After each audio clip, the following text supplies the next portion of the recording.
You know, President Biden reestablished U.S. leadership on day one.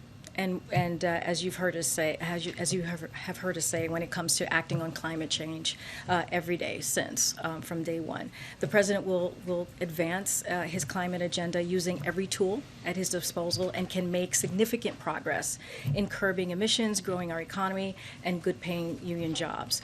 And so he could do that without Congress.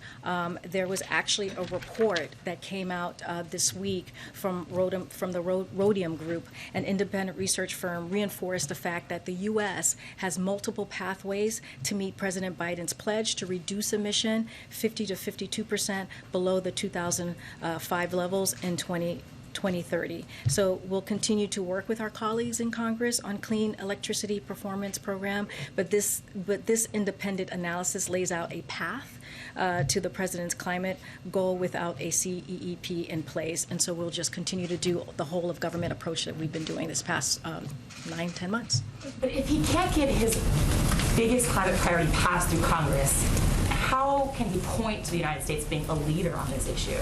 Because we have had other ways of doing that. We don't need, what we're saying is we don't need Congress. We can do it without Congress, as I just laid out. Let me give you some examples of what we've already done. So leading the shift towards electric vehicles, which you've heard us talk about many times, which is bringing together automakers and auto workers, phasing out super pollutants like HFCs to greatly reduce emissions, making a cross-government investment in clean energy like offshore wind and solar, making historic commitments to use every lever at his disposal to advance environmental justice and spur economic opportunity for disadvantaged communities.